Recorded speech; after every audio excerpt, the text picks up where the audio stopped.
Salut tout le monde, bienvenue pour une autre entrevue du Backstage d'entrepreneuriat. Ici dans le Backstage, on parle de ce qui se passe en arrière de la scène entrepreneuriale. Super important pour moi d'aller voir qu'est-ce qui se passe l'autre bord du rideau, puis qu'on ouvre la voie justement pour discuter avec les entrepreneurs de qu'est-ce qui se passe réellement dans nos quotidiens, dans nos interrogations, à l'intérieur de nous, dans nos motivations profondes. On va jusque-là. Mon nom est Catherine Robillard, je suis une passionnée d'entrepreneuriat. Je suis aussi la fondatrice de Bras droit stratégique. On est une équipe qui vous accompagne à concrétiser vos ambitions. Mon rôle au sein de l'équipe, mon expertise à moi, c'est d'aller vous amener de la perspective avec vos entreprises, de la perspective sur votre parcours entrepreneurial, d'aller solidifier votre alignement stratégique et bien sûr de planifier votre réussite pour ce qui s'en vient. Alors aujourd'hui, super heureuse de notre invité.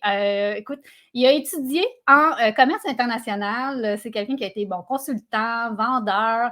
Il s'est rapidement rendu compte du réel besoin des entreprises en termes de marketing numérique. Il est allé se former là-dedans, il a étudié, il est allé se perfectionner, les réseaux sociaux aussi. Et par la suite, il a fondé son agence, l'agence Mobux. Alors, sans plus tarder, je vous présente Marco Bérubé. Merci infiniment d'avoir accepté l'invitation aujourd'hui. Salut Catherine, comment ça va?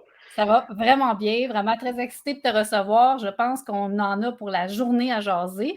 Ça va faire aller mon ADN de structure pour s'assurer qu'on cadre dans quelque chose parce qu'on a énormément de sujets à discuter aujourd'hui. Ouais. Mais juste avant que je commence ma grande liste de questions, je te laisserai un petit moment pour présenter ton entreprise. Donc, Agence Mobux, qu'est-ce que c'est exactement? Ben, Agence Mobux, on est une agence de marketing. On est né agence de médias sociaux. Donc, 2015, j'ai fondé l'entreprise pour aider les entrepreneurs dans la gestion de leurs médias sociaux. Puis, à mesure que les médias sociaux ont changé de nature, puis encore à tous les jours, ils changent, on a une spécialisation qui est maintenant beaucoup plus marketing numérique que médias sociaux. C'est-à-dire que les médias sociaux sont un des outils qu'on peut utiliser pour aller chercher de la performance, de la visibilité et de la notoriété.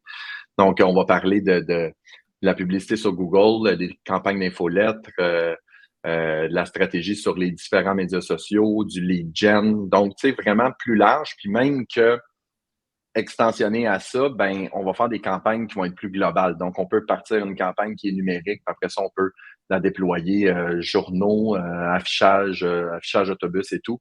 Donc, on est une agence de marketing spécialisée dans le numérique. Donc, ça, c'est une de mes entreprises, mais la principale. Good. Est-ce que tu veux lui parler des autres ou on... Ouais, ben, tu sais, je suis formateur coach, Ouais. donc je suis philosophe Moneyball. On va probablement avoir l'occasion d'en reparler un petit peu plus tard. Oui. Donc, formateur coach, j'aide les entreprises à se structurer majoritairement au niveau du marketing.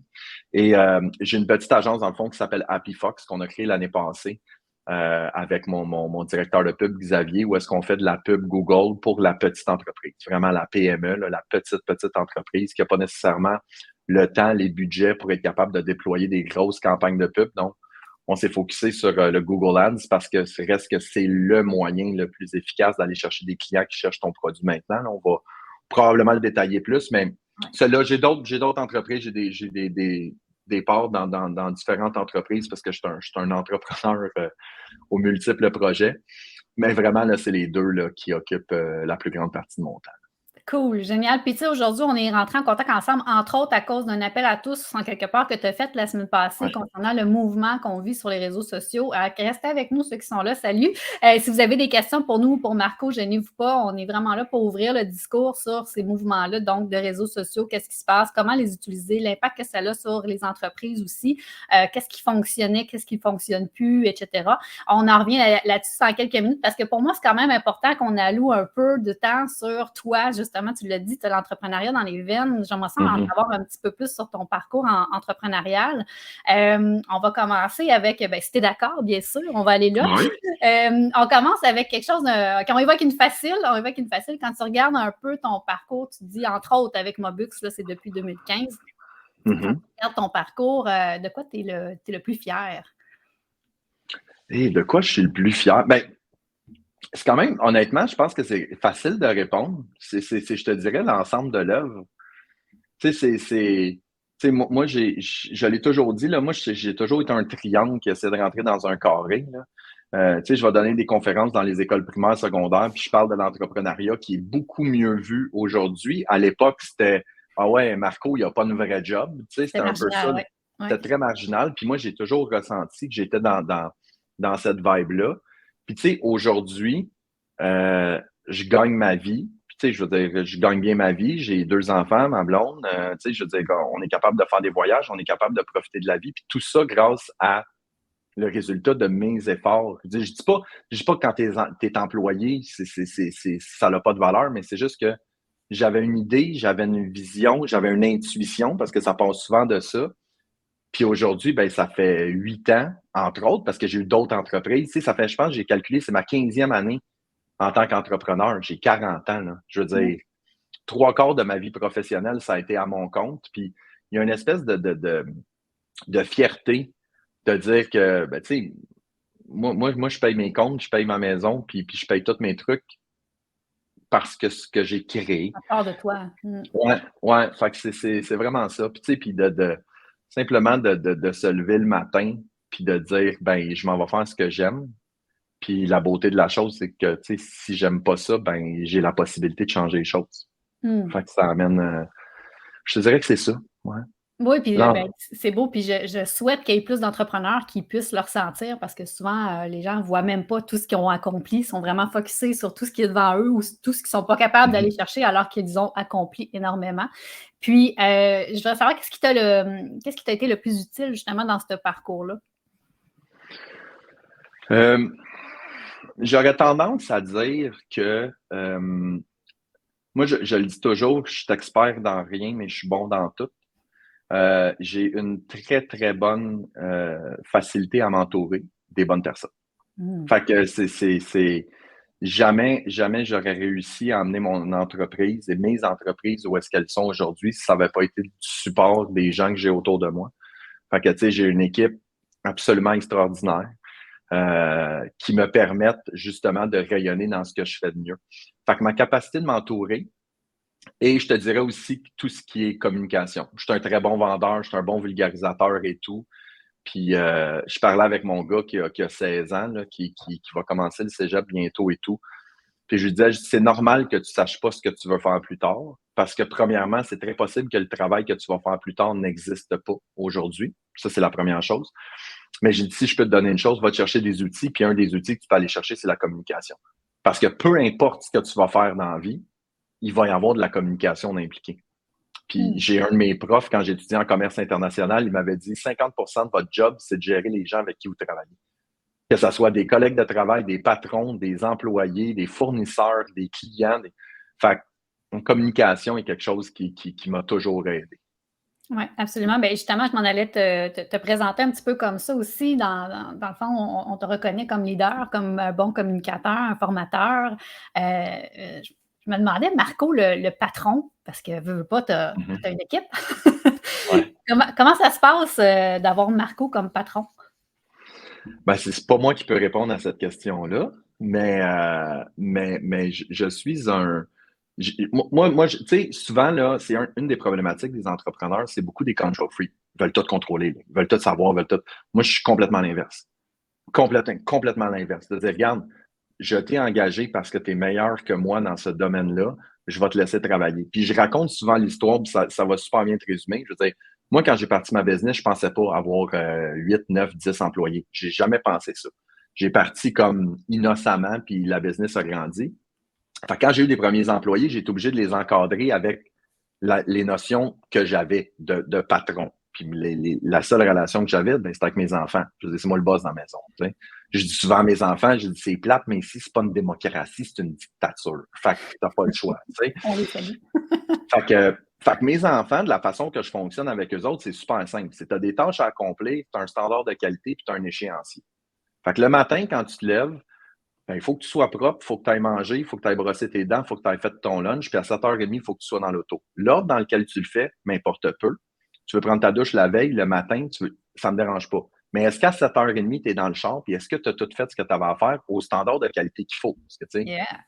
juste mouiller ta brosse à dents, ça compte pas. Fait que j'ai représenté exactement la même affaire avec ma gang. Fait que c'est de dire, le lundi matin, on a les rencontres de planification. C'est quoi les objectifs de la semaine? C'est quoi les standards de qualité? Tout le monde les connaît. C'est de dire, allez-y. Tu sais, j'ai Ariane, qui est ma plus vieille employée en expérience, là, pas en âge. Là. C'est, elle a des jeunes enfants. Fait elle va commencer plus tôt, elle va finir plus tôt. Xavier, il n'y a pas d'enfants. Il va commencer plus tard, il va finir plus tard. Ça ne me dérange pas. Xavier a travaillé pendant 3 mois de l'Ouest canadien cet été. Il est parti avec son van, tout le kit. Est-ce que les tâches sont faites? Est-ce que le standard de qualité est respecté? Puis est-ce que les échéanciers sont faits? Fait que non, je suis pas un mauvais boss. Puis je suis quelqu'un de très, très empathique. Fait que j'aime ça, savoir comment tu vas, puis prendre en considération. J'ai pas la science infuse. Oui, tu peux avoir une meilleure idée que moi, puis ça me fait bien plaisir. Là. Fait que, puis ce que je dis toujours au bureau, c'est que moi, dans la vie, je veux pas avoir raison, je veux réussir. Fait que c'est un peu Fait que je dirais que je suis un bon boss. Ben, assurément. En tout cas, ça semble ça. S'il y a des employés à l'écoute, on veut savoir. On va pas là. On va pas là. Non, mais je m'en ai te demandé sur quoi tu es intransigeant avec ton équipe à l'interne. Fait que tu m'as quand même plutôt bien répondu là, en termes de qualité, d'échéance. Ouais, il y a une chose sur laquelle je suis intransigeant, c'est l'engagement. C'est vraiment celle-là. C'est de dire, on est toute la gang dans le même bateau. On a tous des délais à respecter, on a tous des échéanciers, puis on est aussi faible que le maillon le plus faible de la chaîne, mais je peux pas avoir de maillon faible. Fait qu'il faut que c'est quand que tu délègues une tâche à quelqu'un, autant quelqu'un qui me la délègue à moi que moi, un employé, qu'un employé à un autre employé, il faut que ça soit crystal clear que ça va être fait. Ça va être fait, qu'on se pose plus de questions. À partir du moment que tu es comme je sais pas s'il va le faire et tout, ça marche pas. Fait que c'est vraiment l'engagement.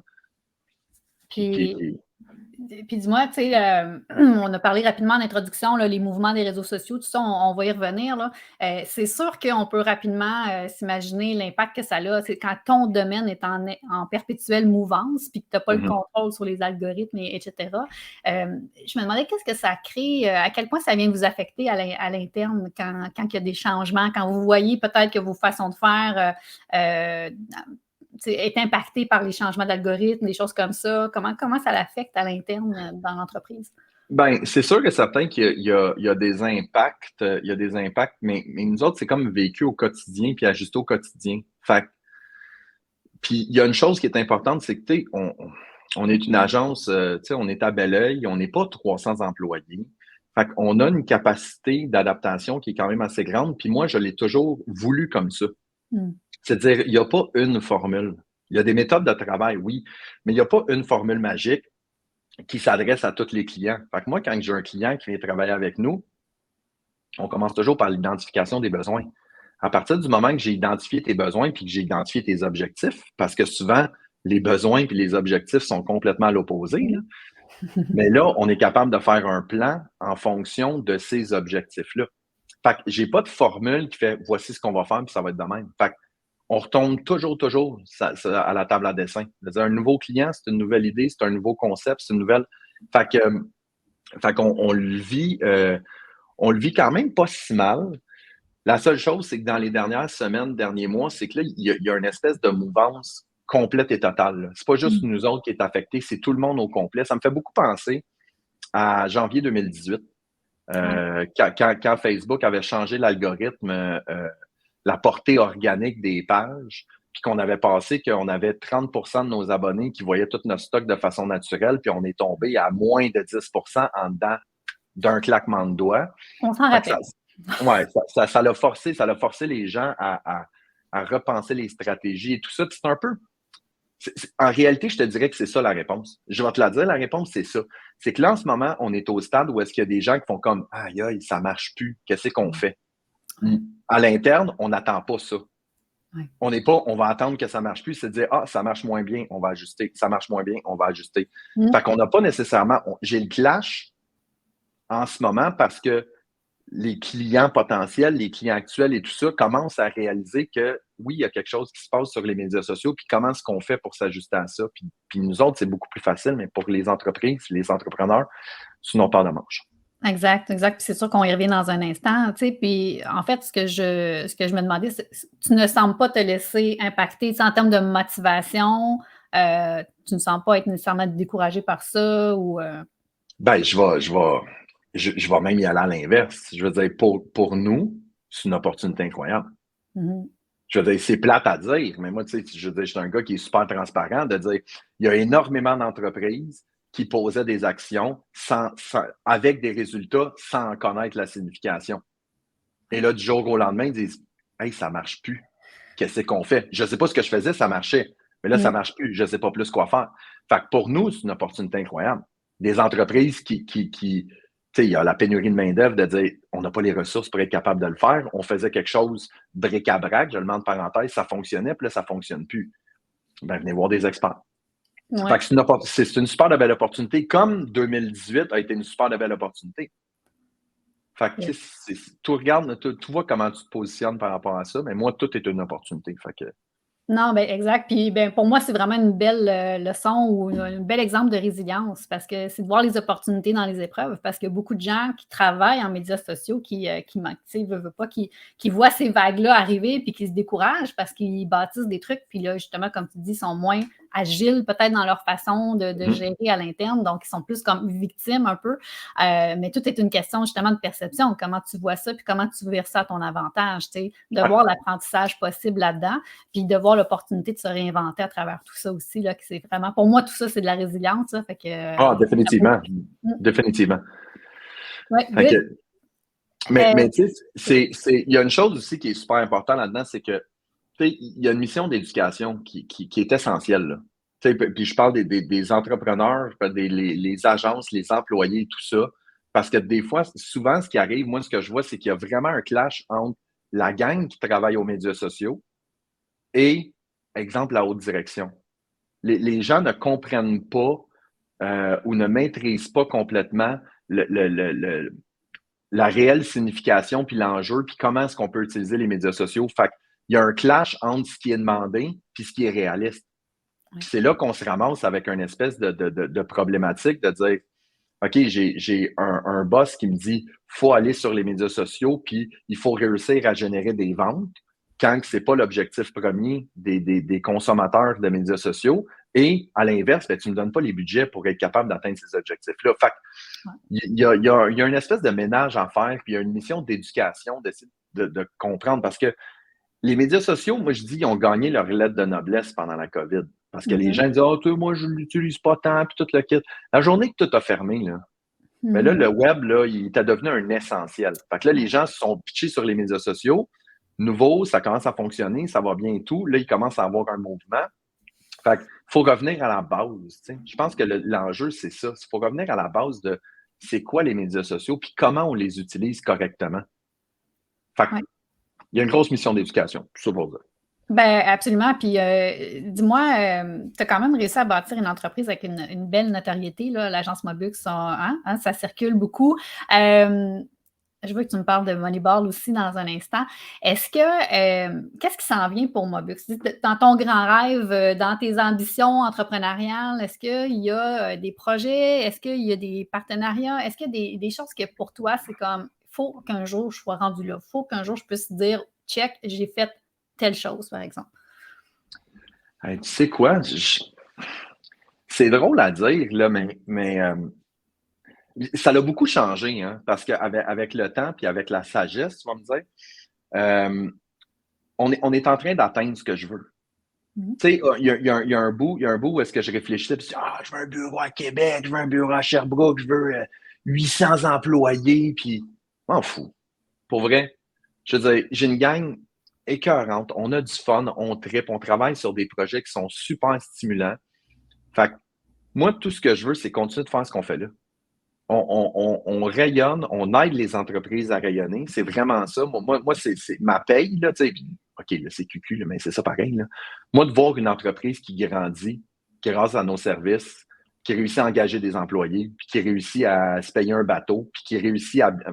Ça me rend heureux comme c'est pas possible.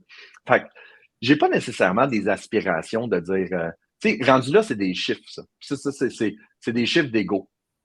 10 employés, 20 employés, 60 employés, 8 millions de chiffres d'affaires, c'est des chiffres d'ego. C'est de dire, est-ce que je gagne bien ma vie? Est-ce que j'ai un équilibre? Parce que ça, c'est quelque chose que j'ai beaucoup travaillé dans la dernière année. Là. De dire, moi, travailler 90 heures semaine puis faire 1 million par année, mais après ça, j'arrive à la maison puis mes enfants me disent, qui est le monsieur? Ça me tente pas. Ouais. Fait que c'est de continuer à rayonner comme ça, puis de rester sur la base de Mobux, parce que la base de Mobux, c'était beaucoup, je dis l'anti-agence, là, mais c'est de dire, on n'a pas de, je veux pas avoir un fonctionnement d'agence, puis je veux pas avoir une réflexion d'agence, puis je veux pas facturer des heures pour facturer des heures. Moi, je veux offrir des solutions à des problèmes. C'est ça qu'on fait, c'est ça qui me fait triper. Mais je te l'ai dit tantôt en pré-entrevue, il y a l'aspect formation, coaching, entrepreneurial qui me stimule énormément, de dire oui, je peux te former médias sociaux, mais si ta business n'est pas bien structurée et tu n'es pas dans le bon mindset, tout le kit, ben, je veux dire, ça ne donnera rien. Ouais. Fait qu'il y a ce volet-là, mais c'est juste de continuer à faire ce que je fais là, ce qui est à dire 85 000 projets puis m'amuser. Fait que Mais la réponse, c'est ça. C'est pas clair, là, mais. non, ben, je vais te résumer ça, puis c'est super clair pour moi, mais c'est. J'espère que tous les entrepreneurs vont avoir cette réalisation-là parce que, tu sais, de vouloir aller chercher, créer des Mobux satellites, puis de voir grand, 800 employés, etc., il n'y a pas de problème, il n'y a pas de trop grandes ambitions, il n'y a pas de trop petites ambitions. L'idée, c'est d'aller repérer, tu sais, est-ce que j'aurais fait tout ça pour accomplir des choses ou est-ce que j'aurais fait tout ça pour remplir mon sentiment d'accomplissement, tu sais. Mm-hmm. C'est beau parce que ce que tu nommes, c'est que tu es conscient de, dans le fond, toi, ce que tu veux, c'est pouvoir faire des projets, avoir ta gang, pouvoir contribuer auprès des entreprises. Tu as mis tes repères en place, puis qu'une fois que tu sais ça, puis que c'est ça qui compte ton sentiment d'accomplissement, bien après ça, tu peux diriger ton développement d'entreprise en conséquence. Fait que ça, Ouais. c'est vraiment une belle étape là, de pouvoir être capable de nommer ça. Je suis allé à l'école d'entrepreneuriat de la Beauce. J'avais gagné un 24 heures en immersion. Je suis allé passer une journée avec la gang là-bas. Puis, J'ai fait moi aussi, c'était assez bon, extraordinaire. c'est extraordinaire. Tu sais, puis c'est eux qui ont utilisé l'expression les chiffres d'ego. Mm. Tu sais, les chiffres d'ego, de dire combien tu as d'employés, combien de chiffres d'affaires tu fais, combien tu as de bureaux à travers le monde, tout le kit. Mais tu sais, au final, on va se le dire, là, le vrai chiffre qui est important, là, c'est le chiffre en bas. Là. C'est-à-dire combien il en reste à la fin. Okay? Ça, c'est la réalité. C'est cru, mais c'est ça. Mais là, ça m'amène à un autre point. De dire combien j'en ai besoin à la fin. Je veux dire, tu sais, je lisais un livre quand j'étais dans le Sud, puis il disait qu'il y a une étude, je ne sais pas vient de où, là, mais il disait que l'argent ne fait pas le bonheur. Faux. Jusqu'à un certain point.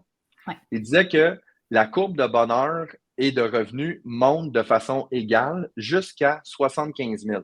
À partir de 75 000, l'argent monte, le bonheur monte moins. Parce que la journée là, que tu as 100 employés, 3 bureaux, un à Vancouver, mais là, tu travailles sur 3 fuseaux horaires, tu as de la gestion de personnel, tu as de la gestion de cash flow, tout ça. Puis au final, à la fin, il n'y en a pas nécessairement plus, ou il y en a peut-être trop que ce que tu as réellement besoin.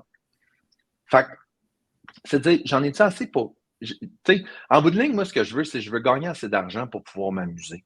C'est ça. Mais jusqu'à quel point, tu sais, je veux dire, la journée que tu travailles 90 heures par semaine, t'as bien beau faire de l'argent, tu t'amuses plus. Exact.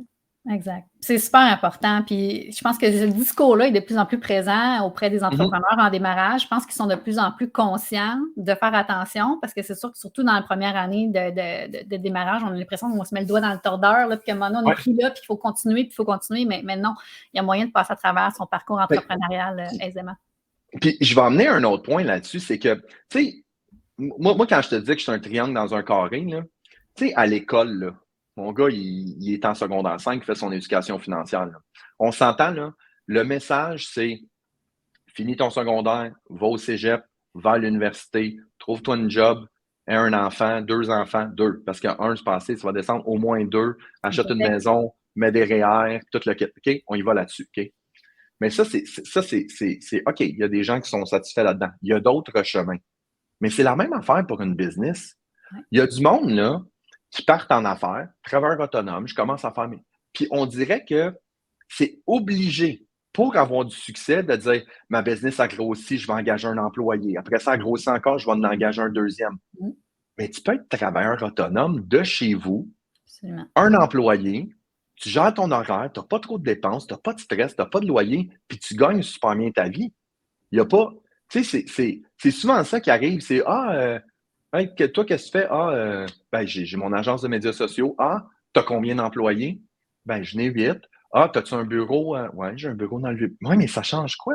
Ouais. Je veux dire, tu peux être un employé seul, puis au final, là, la ligne du bas, là, tu peux faire plus d'argent que quelqu'un qui a une business de 30 employés. Là. Mhm.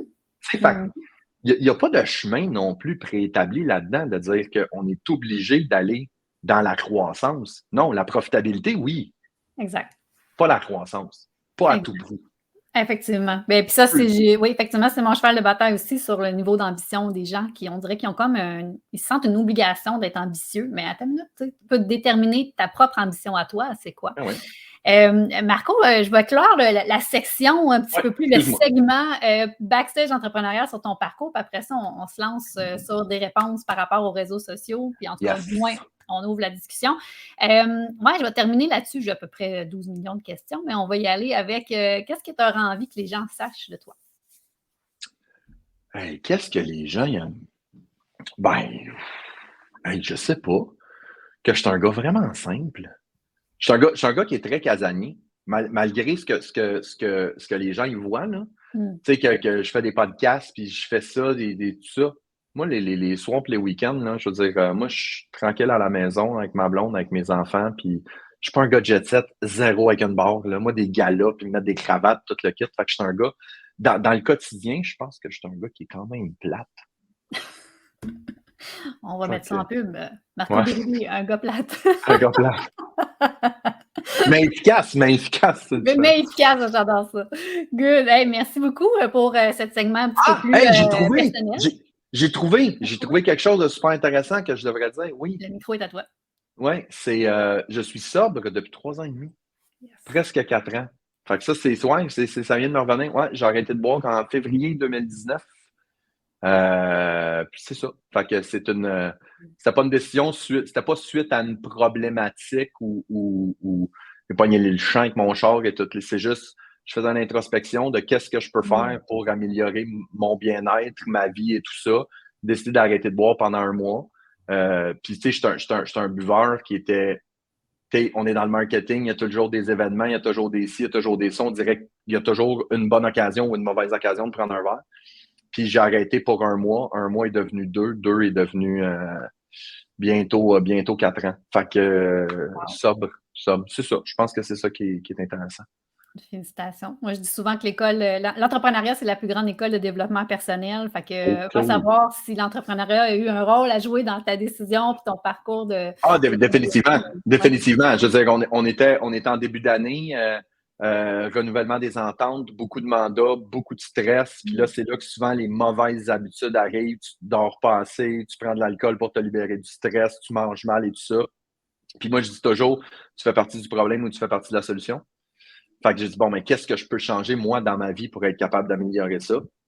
Une des premières choses que j'ai faites, j'ai dit, ben, tu sais, c'est sûr et certain que pas boire, être sobre, puis être pleinement conscient, bien dormir, bien gérer, bien, ça peut pas nuire. Puis après ça, quand j'ai vu les effets positifs après un mois, ben là, je me sentais bien épais de dire, bon, on va faire comme si de rien n'était, puis on va recommencer. Fait que oui, l'entrepreneuriat m'a forcé, entre parenthèses. Bon, on est des Moi. athlètes, souvent, hein? On a besoin d'un focus, d'une concentration, quand même, on a besoin d'être en forme physiquement, mentalement. C'est sûr qu'on gère un certain niveau de complexité puis de niveau de stress. Fait que c'est important de prendre soin de soi. Définitivement. Ben, tu sais, je veux dire, un entrepreneur, tu sais, tantôt on parlait de travailleur autonome ou même moi, tu sais, moi, je suis un rouage essentiel à ma business. Mhm. Fait que, tu sais, je vais faire attention à mon bureau, je vais faire attention à mon auto. Ben, l'élément le plus important, c'est moi, là. Si je fais pas attention à moi puis qu'il m'arrive quelque chose au niveau de la santé, ben, c'est tout le reste qui va partir puis j'ai la responsabilité de personne, là. Mm. Fait que, on n'a pas le choix. J'ai pas le choix d'être. Là, tu sais, je dis ça, là, je suis pas le meilleur dans la gang, là, mais je fais les efforts que je peux. Toujours possibilité d'amélioration, mais ça, c'est un autre podcast, un autre. Là, on en fera un autre pour ça. Donc, mais merci beaucoup vraiment pour ton ouverture, ta transparence par rapport à ton parcours puis à mes questions, des fois, qui vont un peu plus loin que la façade entrepreneuriale. Mais c'est ça, le backstage de l'entrepreneuriat. Merci, Marco. Maintenant, on embarque dans le vif du sujet. La semaine passée, donc, sur tes différentes plateformes, tu as parlé de mutation. Tu as parlé de présentement au niveau numérique. Tu fais le constat qu'il y a encore, on va dire encore, parce qu'il y en a eu d'autres, là, mais encore un niveau de mutation, mais un niveau où est-ce qu'on se questionne pas juste comment est-ce qu'on peut faire différemment avec les réseaux sociaux, mais comment est-ce qu'on peut réinventer la place un peu des réseaux sociaux aussi, puis comment est-ce que les entreprises doivent se positionner par rapport à ça. Il y a plein de sous-sujets autour de ça, mais avant de commencer, dis-moi, qu'est-ce que toi, tu remarques dans les dernières semaines, derniers mois? On en a parlé un petit peu tantôt.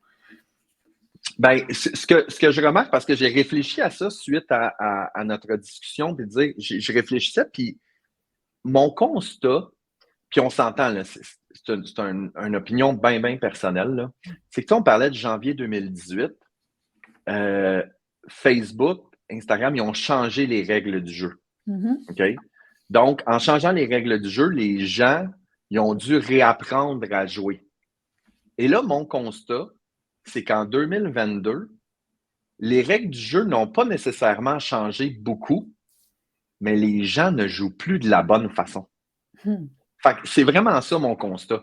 C'est comme si tu joues au Monopoly, puis là, tu décides que on va décider que quand tu tombes là, ben tu piges une carte au lieu de ramasser. Puis là, c'est comme, ouais, mais ça marche plus le jeu. Puis là, tu blâmes le jeu qui est plate, mais mais c'est parce que si tu le jouais de la bonne façon, ça irait là. Fait que c'est vraiment, j'ai le sentiment que la société ou les entreprises n'utilisent plus. Puis là, on s'entend, on généralise, mais tu comprends l'essence de. Ouais. Les gens n'utilisent plus les médias sociaux de la bonne façon et blâment les médias sociaux pour les non-résultats ou les mauvais résultats que tu vas obtenir. Exact. Entre autres, c'est une partie de la réponse, là, de ma réponse du moins. Là, ouais. Oui, bien évidemment, il y a la récession qui s'en vient ou qui est là, c'est pas trop clair. Il y a le fait qu'il y a eu la COVID, tout le monde s'est garoché sur les médias sociaux, donc plus de monde, plus de pubs, plus de concurrence, le coût est plus cher, il faut repenser les stratégies, tout ça. Mais une grosse partie du problème, dans mon esprit à moi, c'est que les gens ont décidé de jouer le jeu d'une façon différente que ce que les règles ont été établies. Oui, je suis d'accord. Puis, tu sais, moi, ce que j'ai vu, moi, suite à 2018, c'est ça, c'est qu'on amenait les gens à revoir leur entreprise. Au-delà de centrer leurs énergies sur les réseaux sociaux, c'était de s'ouvrir pour dire, bon, ben, tu sais, évidemment, là, je vais faire ma défendresse un peu des gens dans les autres secteurs que les réseaux sociaux, mais justement, ton site Internet, es-tu vraiment à jour? Est-ce qu'on comprend bien ton message? Est-ce que tu fais du réseautage? Est-ce que tu as une stratégie d'emailing? Tu sais? Fait que je pense que ça nous a amené aussi, même avant la COVID, à regarder ben, comment d'autres, tu sais, comment me faire voir puis comment me faire comprendre autrement. Ça, c'est une chose. Maintenant, dernièrement, les gens sont comme, OK, on est encore rendu là à reality check. Là, on ne peut pas juste avoir une business en ligne puis compter juste sur les médias sociaux pour pouvoir bien fonctionner. On ne peut plus faire ça. Il y en a qui l'ont fait. Mais ils sont remplis les poches. Mais là, ils sont à sec là, parce que là, ça ne fonctionne plus. Fait que, comment tu perçois ça? Toi, une entreprise qui est exclusivement en ligne, pour qui ça a extrêmement bien fonctionné dans les derniers 2 ans, mettons, et qui, là, se ramasse devant plus de résultats, plus de reach, des coûts de clics qui augmentent. Comment tu les accompagnes, ces entreprises-là? Vers quoi tu les diriges? Moi, je vais te donner la meilleure comparaison possible. OK? Les médias sociaux, c'est un local que tu loues dans un centre d'achat.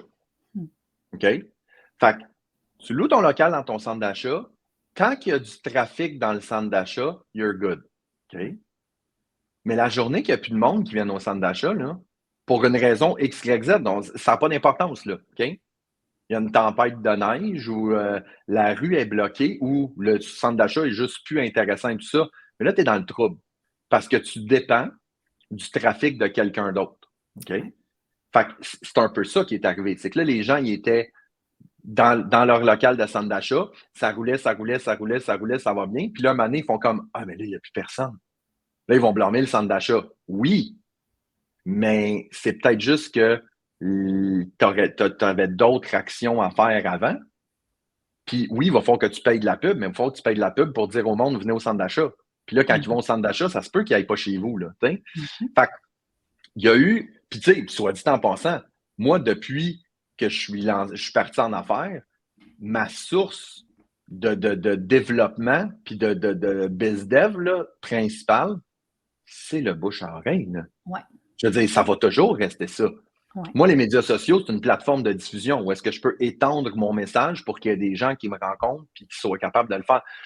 Puis je pense que c'est là la grosse problématique. C'est que moi, j'ai mon mentor, Gilles, OK? Il m'avait dit, quand tu fais du réseautage, tu as 3 réseaux. Tu as ton réseau primaire, secondaire, tertiaire. OK? Les gens que tu vas rencontrer, c'est ton réseau primaire. Donc, je rencontre Catherine, on est en train de parler, qu'est-ce que tu fais dans la vie? Mon objectif, c'est pas de te closer toi, Catherine. C'est de démontrer ce que je suis capable de faire et de démontrer suffisamment d'expertise et tout ça pour que toi, demain, tu rencontres un client qui dit « Ah, j'ai de la misère avec mes médias sociaux. » Tu dis hey, « Appelle Marco. C'est une machine, il va t'aider et tout. » Ouais. Puis cette personne-là va rencontrer quelqu'un et tout ça. Encore faut-il que ton message soit clair, puis que tu aies réfléchi à ce que tu allais dire, puis sur quel axe tu voulais le mettre en lumière. Absolument. Il y a un travail à faire derrière tout ça, tu sais. Ouais. Mais tu comprends que c'est ça. Mais les médias sociaux, c'est exactement la même affaire. C'est du premier niveau. C'est de dire, je vais là pour... Je regardais des statistiques puis disait que la raison principale pour laquelle 79% des gens vont sur les médias sociaux, c'est s'informer et se divertir. 80% des gens, la raison principale, ils vont là pour s'informer, se divertir. Puis l'autre 20%, c'est pas pour magasiner, là. C'est, ils vont sur Marketplace, ils utilisent Messenger, ils vont chercher une job, puis acheter, c'est 5e, 6e, 7e sur la liste. OK? Fait que là, c'est là que je te dis qu'il y a un changement des règles du jeu. Les médias sociaux, c'est une plateforme de diffusion. OK?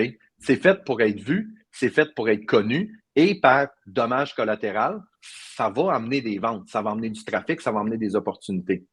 Là, les entreprises font le contraire. Ils s'en vont sur les médias sociaux puis c'est de dire on va vendre, on va faire de la promotion, on va. Fait que là, t'es dans une activité de réseautage, là. Puis là, tout ce que tu fais, c'est que tu donnes des cartes d'affaires, puis tu dis hey, appelle-moi si tu veux une échelle, si tu es un vendeur d'échelle, appelle-moi si tu veux une échelle, appelle-moi si tu veux une échelle, appelle. Puis le monde sont comme ça m'intéresse pas. Fait qu'ils jettent les cartes. Et là, après ça, les gens blâment, hey, la marde, cette 5 à 7-là, j'ai pas vendu une échelle. Ouais, mais c'était pas ça le but, là. Ouais. Le but, c'était de te faire connaître pour qu'après ça, tu sois capable. Fait tu sais, c'est un peu aussi ça, la philosophie Moneyball. On n'en a pas parlé encore, là, mais tu sais, la philosophie Moneyball, ça provient du baseball majeur des années 2000. C'est les Aces d'Oakland qui n'avaient pas d'argent. Il y avait 30-40 millions de masse salariale, puis ils se battaient contre les équipes qui avaient 150, 160, 180 millions. Et ils ont redéfini leur façon de recruter des joueurs. Puis eux, ce qu'ils se sont dit, c'est qu'on va recruter des joueurs qui sont bons, pas excellents, qui sont bons, mais avec l'argent, on va être capable d'aller en chercher plusieurs. Puis tous ces bons-là ensemble vont faire que notre équipe va être compétitive. Mais les médias sociaux, c'est la même chose. C'est une suite, moi j'appelle ça des petites actions à haut rendement. C'est une suite de petites actions qu'on va faire qui, dans le temps, va faire un effet boule de neige qui va faire que je vais réussir à aller chercher des résultats. Mais ça prend en réalité, ça prend 2 choses. J'ai déjà parlé du triangle d'un projet. Vas-y. La qualité, le temps puis l'argent. Okay? Oui. Prends-en 2. Tu n'as pas le choix. Si tu veux un travail de qualité puis tu ne veux pas que ça soit long, oublie l'argent, ça va coûter cher. Si tu veux un travail de qualité, tu ne veux pas que ça coûte cher, oublie le temps, ça va être long. Puis si tu veux quelque chose qui ne coûte pas cher puis qui ne prend pas de temps, oublie la qualité, ça va être de la merde. Okay? Ça, c'est un principe de base. Okay? Mais sur les médias sociaux, la qualité, tu n'as pas le choix. Fait que la qualité, tu l'as. Là, après ça, choisis. Tu vas-tu mettre de l'argent ou tu vas mettre du temps? La majorité des entreprises n'ont pas nécessairement d'argent à mettre là-dessus. Fait que donnez-vous le temps. Tu sais, tantôt, quand je te disais que c'est ça la problématique des dirigeants d'entreprise, qui disent médias sociaux, Black Friday, je veux que tu me génères plein de ventes, tout le kit. Est-ce que tu me libères du temps? Non. Est-ce que tu me donnes de l'argent pour le faire? Non. Mais tu t'attends à quoi? Je veux dire, je ne vais pas juste faire un post, mettre 100$ puis on va générer 100 000 de ventes. C'est impossible. Peut-être que c'était possible avant quand il y avait moins de gens qui étaient présents. Mais là, maintenant, c'est plus possible. Fait que je deviens tout émotif quand je parle de ça. mais c'est ça. C'est vraiment de la visibilité, notoriété. C'est l'aspect numéro 1. C'est le plus important sur les médias sociaux. Moi, ce que j'observe beaucoup aussi, c'est j'entends énormément de feedback d'entrepreneurs, mais du feedback de clients d'entrepreneurs aussi qui sont carrément brûlés, dans le sens qu'ils ne croient plus, sont rendus super sceptiques, ils sont rendus super, justement, craintifs, parce que même les entreprises qui ont vraiment une réelle intention de contribution, d'information, ben le consommateur, il est réticent à embarquer ou à commenter ou à soutenir ou à aller écouter parce qu'il est comme hey, ils vont me vendre quelque chose, ils vont me vendre quelque chose. Il y a vraiment cet effet backdraft-là présentement. Je trouve qu'il y a des entreprises qui ont vraiment été les chercher un maximum. Ils ont quasiment saturé là, le marché de pub. Ouais. Je trouve que le consommateur moyen est rendu tellement sceptique que c'est difficile de juste lui dire hey, écoute, je suis là, j'ai de l'info pour toi, je peux t'aider. Mais là, lui, il est comme non, tu vas me vendre de quoi? Il y a deux choses, OK? Ouais. Il y a deux choses là-dedans. La première, tu sais, dans le temps, là, quand tu écoutais la télé puis il y avait une infopub qui disait le chop-chop et tout ça. Et si tu appelles dans les 60 prochaines minutes, tu auras droit à 2 chop-chop. Là, le monde était comme oh my God, je vais appeler tout de suite. Mais avec le temps, tu voyais, OK, peu importe à l'heure que je l'écoute, ils me disent que dans la prochaine heure, si j'appelle, c'est gratuit. Ouais. Les gens, tu sais, les gens ne sont pas dupes, là. Fait que les gens sont capables de voir que, OK, tu fais de la promotion, mais tu sais, à un moment donné, je suis capable de l'avoir, ta pub, puis je suis capable de détecter que ton enjeu, c'est de me vendre, OK? Puis c'est normal. Je veux dire, on a une entreprise, tu sais, je vais vous donner un exemple. Moi, là, sur les médias sociaux d'Agence Mobile, on est cordonnier mal chaussé, je vais t'avouer, là, on n'est pas sans coche autant qu'on voudrait. Je ne fais jamais de vente. Je vends rien sur mes médias sociaux. Est-ce que je vends grâce aux médias sociaux? Absolument. Ouais. Mais je vends rien. Parce que l'objectif qu'il y a, c'est de dire, il faut que tu donnes assez de valeur à ta communauté pour avoir de la crédibilité. Puis c'est là que l'étape est sautée. C'est que les gens disent hey, on va leur donner assez de valeur pour leur vendre quelque chose. Non.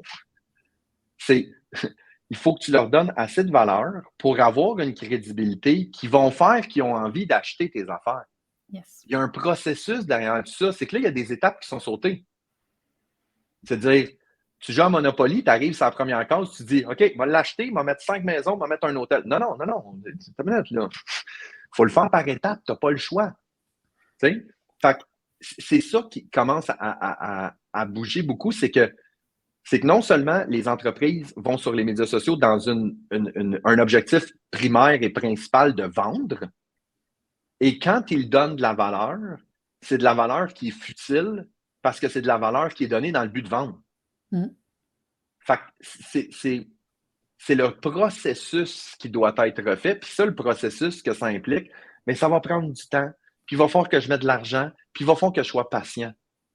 Oui, puis je me fais aussi encore une fois la défendresse de beaucoup d'entreprises aussi qui ont cette bonne volonté-là, qui mettent le temps, l'effort, la qualité, qui font tout, mais qui sont un peu engloutis et impactés par les gros joueurs dans leur domaine, qui, eux, par exemple, tu sais, let's go, gros budget de pub, on va chercher un maximum de visibilité puis de reach.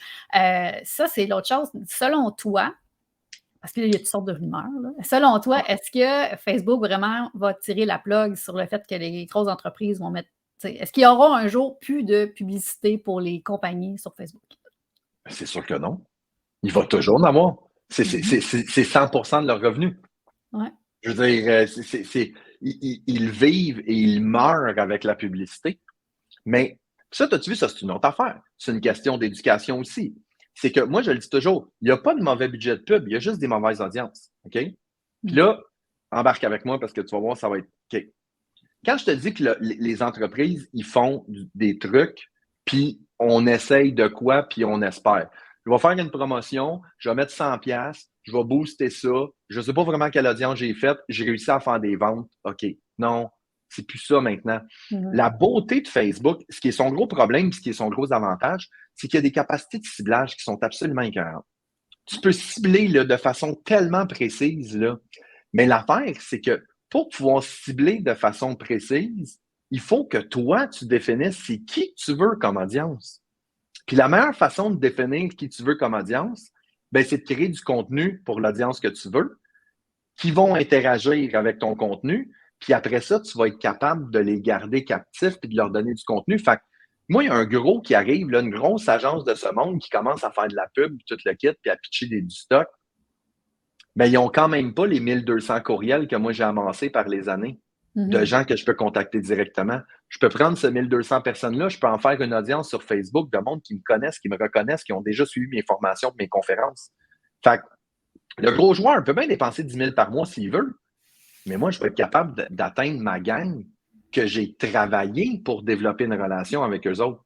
Ce qui fait que quand ils vont voir mon contenu passer, ils arrêtent, ils font comme ah ouais, ça c'est Marco, ça c'est intéressant, je le sais, je l'ai vu par le passé. Mais si j'envoie une pièce de contenu, je te vends quelque chose. Je te vends une pièce de contenu, je te vends quelque chose. Là, la personne arrive, il y a une chance sur deux que ça soit une vente. Va passer. Exact. Fait que là, je te dis qu'il y a une éducation à faire. C'est plus, les médias sociaux, on n'est plus dans je fais des pauses, je les booste, puis je laisse aller. Il y a une stratégie à court, à moyen, à long terme. Il faut se bâtir des audiences, il faut faire du reciblage, il faut retravailler les stratégies.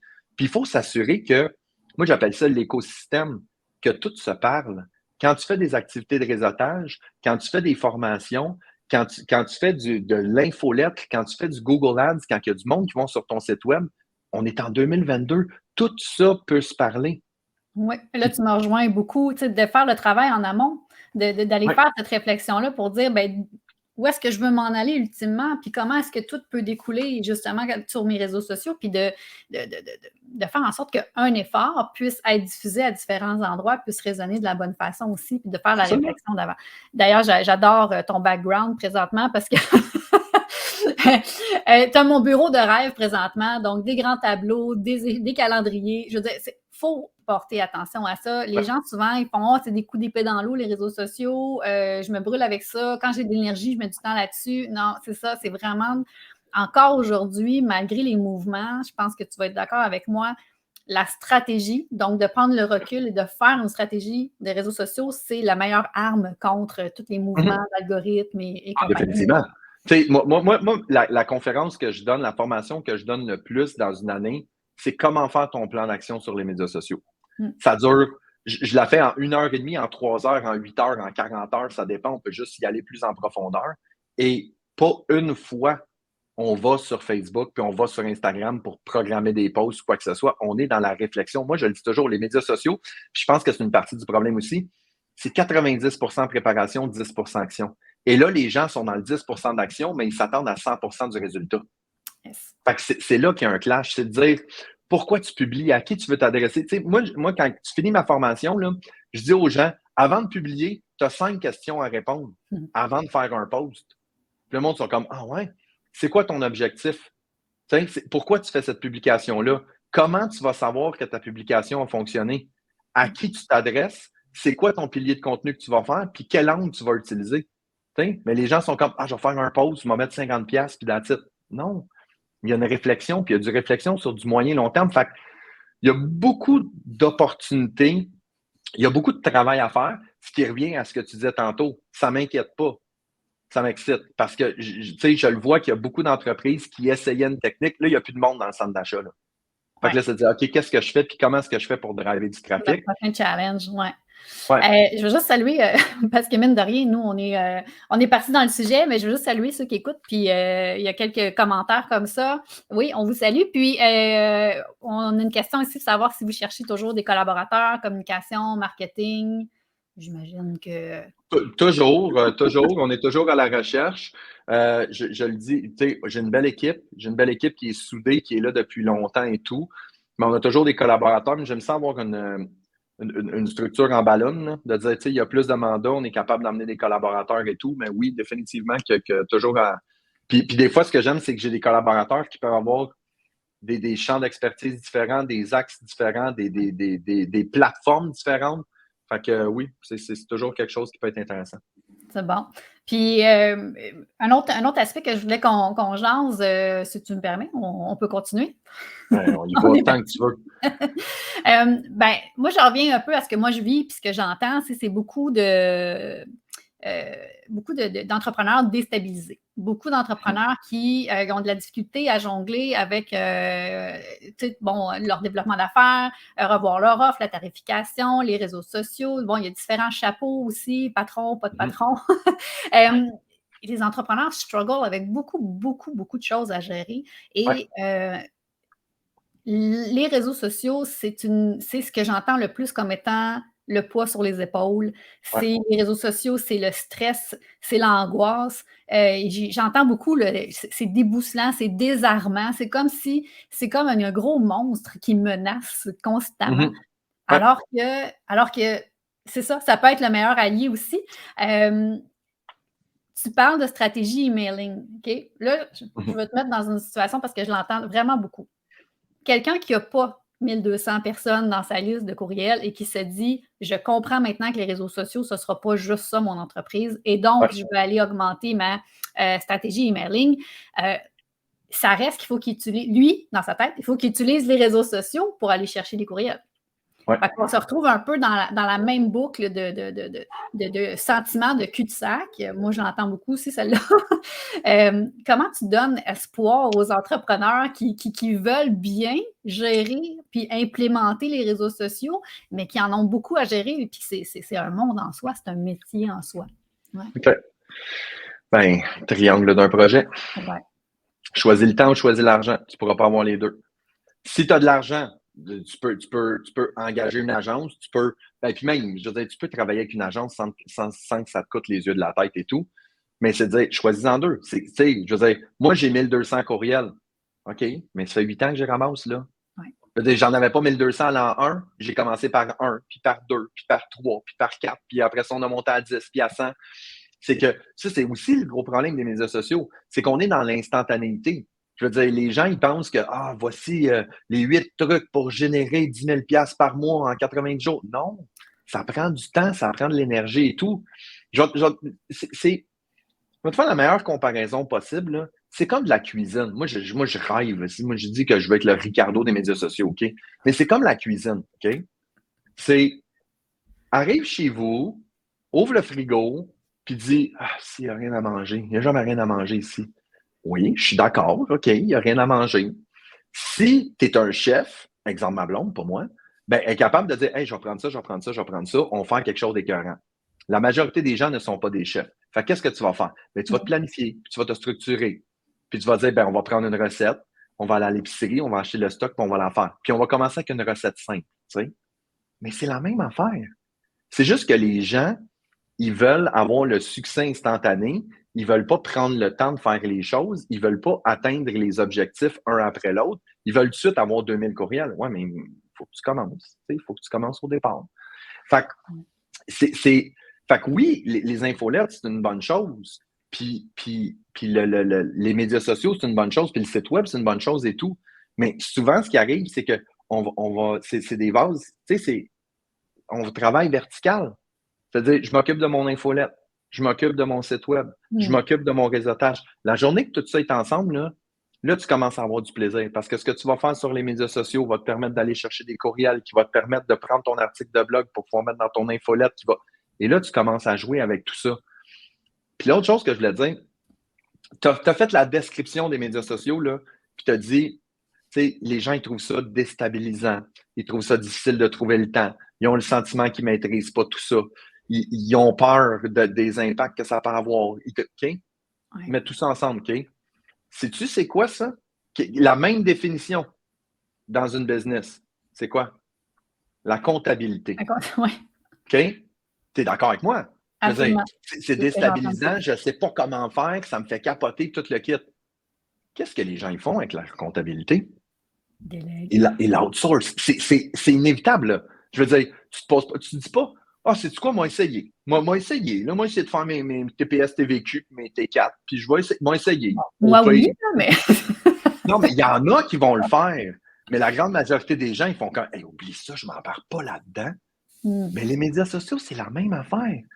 Tu sais, quand je te disais que c'est en train de gagner ces lettres de noblesse, là, c'est qu'on n'est plus en 2015 où est-ce que je peux faire un post puis publier. Il y a des stratégies. Puis là, avant, il y avait une portée organique très forte. Fait que c'était du temps. Je fais un post, j'essaye, ça ne marche pas. Là, il y a de l'argent. Là. Fait que quand je mets 1000, puis je mets 2000, puis je mets 3000, puis je mets 5000, puis je mets 100 000, bien, si je n'ai pas les retours, ça va faire mal. Même chose pour un comptable. Si j'engage un petit comptable cheap, ben ça se peut que le gouvernement il vienne me revoir un an après et fait comme hey, t'as une petite virgule qui était pas à bonne place, ça vient de te coûter une couple de piastres. C'est la même chose. Ouais. Mais puis c'est là qu'il y a vraiment une mentalité à changer, que les gens ils disent ben tu sais, on a l'adjointe administrative qui est là, on va lui donner les médias sociaux aussi. Ça peut faire une couple de pauses, tout le kit. Est-ce que tu ferais ça avec ta comptabilité? Parce que une stratégie de médias sociaux puis le marketing numérique bien fait, bien planifié, c'est pas une dépense. C'est un investissement, c'est un centre de revenus. C'est un vendeur sur la route, mais numérique. Mais il faut que tu sois capable de le faire comme il faut, puis il faut que tu sois capable de l'encadrer, puis que tu poses les bonnes questions, puis que tu poses les bonnes actions. Yes, yes. Je voudrais pas qu'on termine sans parler du futur. C'est-à-dire que, tu sais, il y a des airs, il y a des mouvements, il y a des tendances. On a été beaucoup dans l'ère de l'information, puis des médias et de l'information. Là, il y a la fameuse ère des influenceurs là, qu'on entend de plus en plus parler. Quand on regarde les réseaux sociaux 2023 là, sur Google, là, ce qu'on voit tout le temps, c'est ça. C'est l'ère des influenceurs, démocratiser le pouvoir d'influence. Puis là, ça parle beaucoup, beaucoup, beaucoup de ça. Est-ce que tu penses que de suivre des trends comme ça nous amène à être gagnants à long terme? Parce que depuis les dernières années, tu as vécu quand même des trends où est-ce qu'on invitait les gens à donne de l'info, donne de l'info, donne de l'info. Là, en tout cas, selon ce qu'on lit, les recommandations, c'est beaucoup l'ère d'influence. Donc, de trouver des influenceurs, de faire parler les clients, Comment tu perçois ça, ces trends-là, puis celui-là à venir, mais en général, tu sais? Pour moi les influenceurs, j'ai une vision très arrêtée d'eux. Ce sont des créateurs de contenu avec leur propre plateforme de diffusion. OK? C'est ça un influenceur. C'est-à-dire, la personne, elle a son compte Instagram avec 200 000 abonnés, elle va me créer du contenu, puis elle va le diffuser à ses 200 000 abonnés. Mais ce qui est important de comprendre, c'est que c'est une personne qui a ses propres plateformes, ses propres abonnés, et que je vais payer pour pouvoir utiliser son canal de communication. Ouais. Donc, tant que je paye, le robinet est ouvert. Je paye plus, le robinet est fermé. Quelles sont les retombées réelles d'une participation avec un influenceur? Je ne le sais pas. Il faut que je sois capable de le quantifier. Mais en même temps, ça revient un peu à ce que je te disais tantôt. Quel est l'objectif de travailler avec un influenceur? Demain, là, je fais un deal avec un influenceur. Quel est l'objectif? Il y en a un.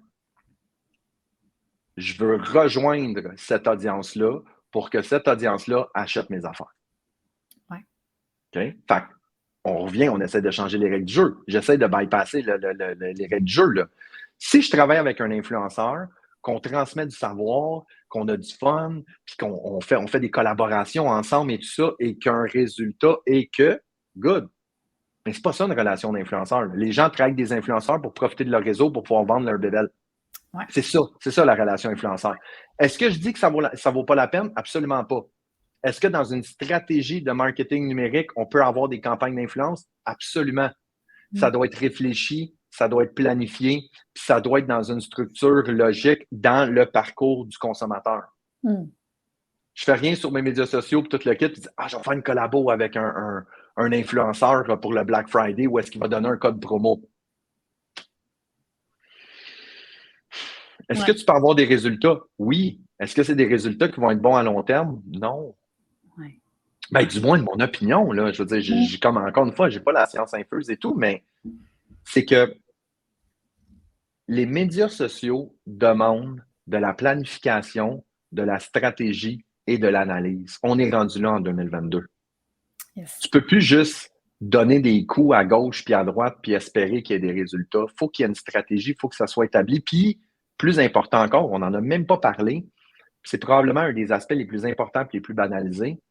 On peut-tu analyser et faire un débrief après? Ouais. On fait une action. Ah, cool, on a fait de l'argent, c'est le fun. On recommence l'année prochaine. Ouais, mais on peut-tu regarder? Parce que peut-être que le travail qu'on a fait avec l'influenceur a été vraiment payant par rapport à la vidéo qu'on a faite. Mais on va mettre plus d'argent là, moins d'argent là. Exact. Fait que c'est vraiment ça, c'est de dire, tu sais, moi, je peux continuer encore une demi-heure si tu veux, j'ai aucun problème avec ça, là, mais tu sais, c'est de dire que le constat de ma situation, là, de ce que je vois, c'est de dire, il faut que les entreprises comprennent que les médias sociaux, c'est pas une formule magique, c'est pas une recette miracle. OK? Tu peux pas arriver ces médias sociaux puis penser que ça va être ça qui va me permettre de générer des revenus et tout le kit. Pour ça, il faut que tu commences par la base et que tu respectes les règles du jeu. Bâtis-toi un brand, bâtis-toi des abonnés, donne de la vraie valeur sans en rien attendre en retour. Et le résultat de tout ça, plus loin dans le temps, là, va t'apporter des ventes et tout ça. Et par effet rebond, quand tu vas faire des promotions, Black Friday, Cyber Monday, tout le kit, tu vas avoir une audience captive qui savent que tu n'es pas toujours en train de faire des promos. Tu donnes vraiment beaucoup de valeur. Oui, ils vont t'écouter, puis oui, ils vont acheter. Mais ça demande du temps, ça demande de la planif, puis ça demande de la structure. Fait il faut que les entreprises gèrent leurs attentes, puis il faut que les gens recommencent à jouer selon les règles du jeu. Et voilà. Je suis d'accord. Qu'est-ce qu'on fait quand la plateforme de jeu change? Tu le dis, mais c'est super simple.